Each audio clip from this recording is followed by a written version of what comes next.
चलिए बात कर लेते हैं ऑनगोइंग गवर्नमेंट जॉब्स रजिस्ट्रेशन के बारे में। सबसे पहला आता है मिनिस्ट्री ऑफ एजुकेशन के अंतर्गत ईपीएफओ में, ईपीएफओ यानी एम्प्लॉय प्रोविडेंट फंड ऑर्गेनाइजेशन में एसएसए यानी सोशल सिक्योरिटी असिस्टेंट की पोस्ट के लिए रिक्रूटमेंट चल रही है। और जिसका रजिस्ट्रेशन की बात करूं तो 27 मार्च से शुरू हुआ था और 26 अप्रैल 2023 तक आप ऑनलाइन आवेदन कर सकते हो।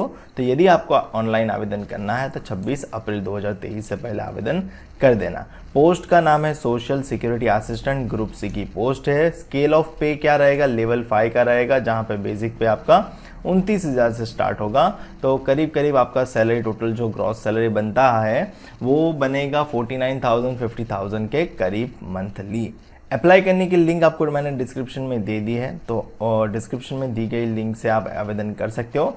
ये वाली लिंक जो भी है वो मैं आपको डिस्क्रिप्शन में दे दूंगा। स्कीम ऑफ द एग्जामिनेशन की बात करें तो स्टेज 1 में कंप्यूटर बेस्ड एग्जामिनेशन रहेगा और स्टेज 2 में कंप्यूटर टाइपिंग टेस्ट रहेगा, computer data entry test.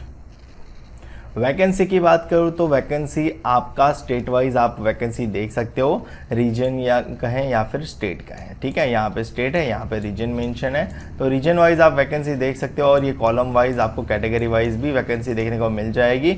EWS यानी इकोनॉमिकली वीकर सेक्शन, यूआर मतलब अनरिजर्व, ओबीसी एनसीएल मतलब ओबीसी कैटेगरी में जो नॉन क्रीमी लेयर वाले हैं उनके लिए, और ये पर्सन विथ बेंचमार्क डिसेबिलिटी वालों के लिए। तो यहाँ पे टोटल वैकेंसी अगर आप देखोगे तो टोटल वैकेंसी निकल के आती है 2674। इस ऑफिशियल पीडीएफ का लिंक भी मैं डिस्क्रिप्शन में आपको दे दूंगा।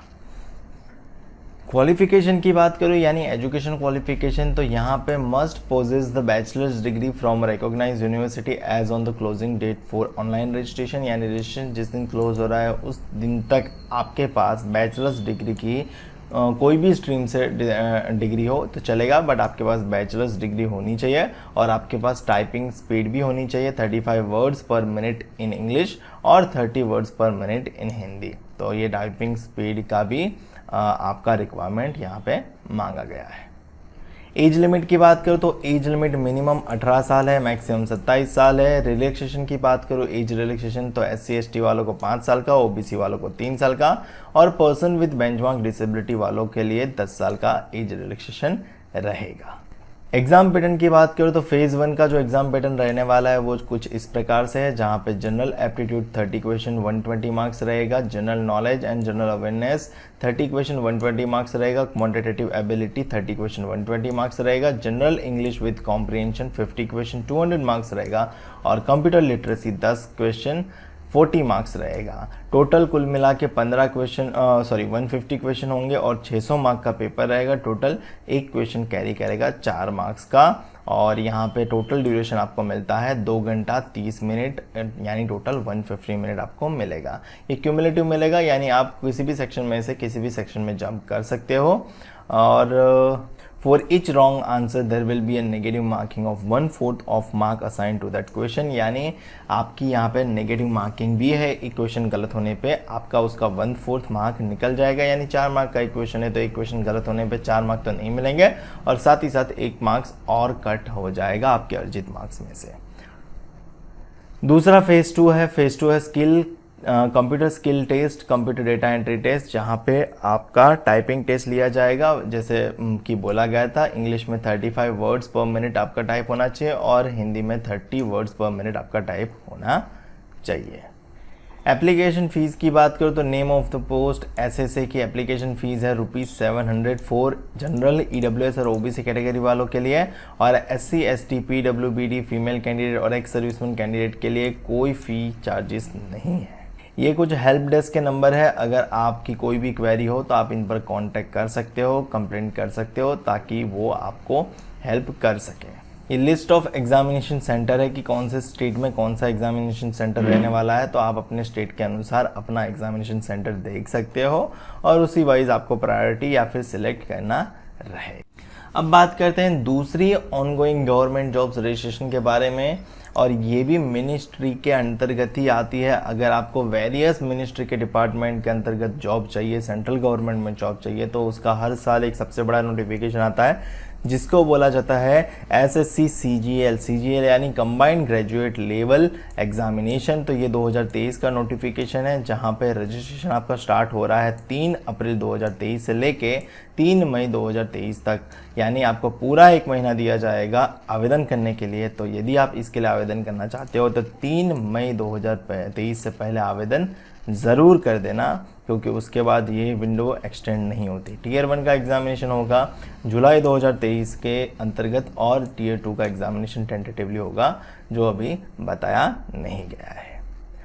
सो कंबाइंड ग्रेजुएट लेवल नाम से ही पता चलता है कि ग्रेजुएशन तो कंपलसरी है, बट यहाँ पे काफ़ी सारी पोस्ट होती है, काफ़ी सारी मिनिस्ट्री के अंतर्गत। आप डिस्प्ले पे देख पा रहे होंगे पे लेवल 8 का ये पोस्ट है, जो हाईएस्ट लेवल है इस कैडर का, मतलब इस वाली नोटिफिकेशन का।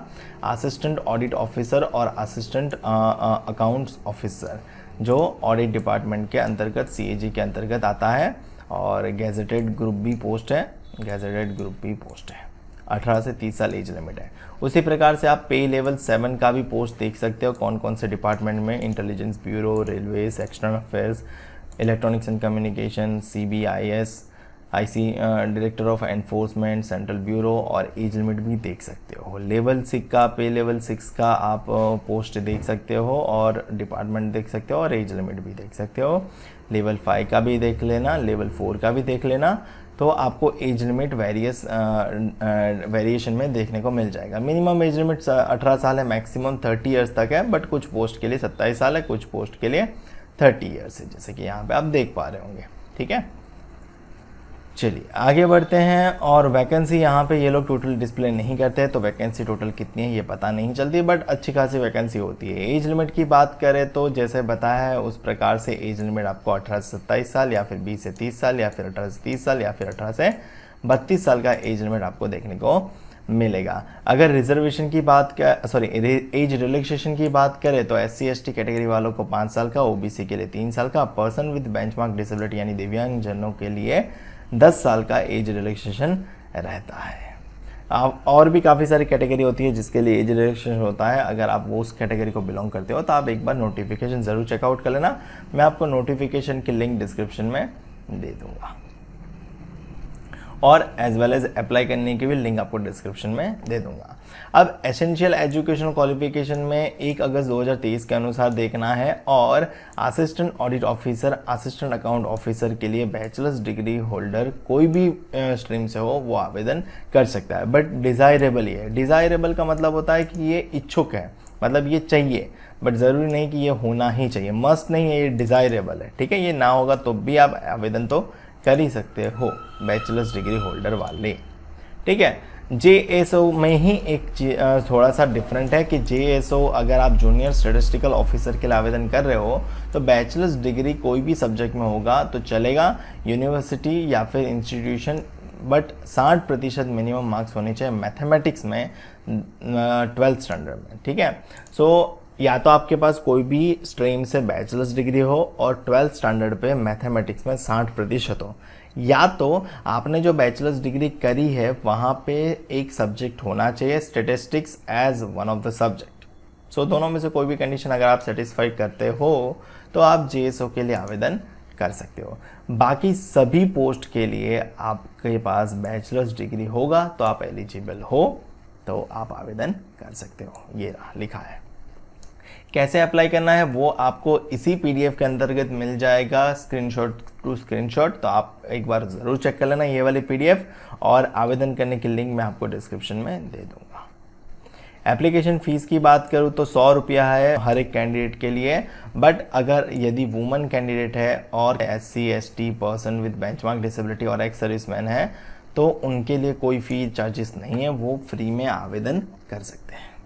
ये एग्जामिनेशन का सेंटर्स के लिस्ट है, आप एक बार नज़र कर सकते हो अपने रीजन में कौन सा एग्जामिनेशन सेंटर अवेलेबल है। ठीक है, सो उस प्रकार से आप अपने सेंटर के अकॉर्डिंग चूज़ कर सकते हो।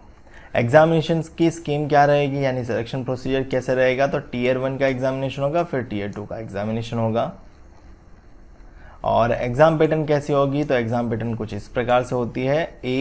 General intelligence and reasoning 25 question 50 mark, general awareness 25 question 50 mark, quantitative aptitude 25 question 50 mark और इंग्लिश कॉम्प्रिहेंशन 25 क्वेश्चन 50 मार्क। कुल मिलाकर 100 क्वेश्चन 200 मार्क और 1 घंटे का समय आपको देने मिलेगा। और नेगेटिव मार्किंग रहेगा 1/4 ईच रॉन्ग आंसर, यानी वो 0.50 हो जाएगा। और क्वेश्चन ऑब्जेक्टिव टाइप ही रहेगा, इंग्लिश और हिंदी में आपको क्वेश्चन देखने को मिलेगा। टीयर 2 का एग्जाम पैटर्न कुछ इस प्रकार से है, आप देख सकते हो अच्छे से। पेपर 1 में सेशन 1 होता है, सेशन 1 के अंदर सेक्शन 1 होता है जहाँ पे मैथ्स और रीजनिंग रहेगा। 30 क्वेश्चन ईच रहेगा, 30 क्वेश्चन मैथ्स के, 30 क्वेश्चन रीजनिंग है, टोटल 60 क्वेश्चन और टोटल 180 मार्क्स बनेंगे। और सेक्शन 2 में रहेगा English language and comprehension and general awareness, 45 question English language comprehension के और जनरल अवेयरनेस के 25 क्वेश्चन, कुल मिलाकर 70 क्वेश्चन और 210 मार्क। टोटल टाइम दिया जाएगा ईच सेक्शन के लिए, सेक्शन 1 के लिए 1 घंटा, सेक्शन 2 के लिए 1 घंटा, और वो आपको मिलेगा। उसी प्रकार से सेक्शन 3 भी है, computer knowledge module 20 question 60 mark, उसके लिए आपको 15 मिनट दिया जाएगा, यहाँ पे लिखा है ईच मॉड्यूल के लिए। और सेक्शन 2 के लिए सेक्शन 3 जो अंतर्गत आएगा जिसको एलिजिबल होगा, तो data entry speed test module के लिए 15 मिनट 20 मिनट जो भी मिलेगा। पेपर 2 जो होगा स्टैटिस्टिक्स का होगा, वो उस वाली पोस्ट के लिए ही रहेगा, 2 घंटे का समय मिलेगा। और पेपर 3 के लिए general studies finance and economics 100 question 200 mark और 2 घंटे का समय रहेगा। पेपर 1 कंपलसरी है सभी पोस्टों के लिए, पेपर 2 ओनली उस कैंडिडेट के लिए जो JSO के लिए आवेदन कर रहे हैं, तो ये चीज़ ध्यान में रखिएगा। Paper 3 will only for those candidate who are short listed in tier 1 for paper 3। Paper 3 के लिए जो टीयर 1 में क्लियर हुआ है उनके लिए ही रहेगा, यानी असिस्टेंट ऑडिट ऑफिसर और असिस्टेंट अकाउंट्स ऑफिसर के लिए रहेगा।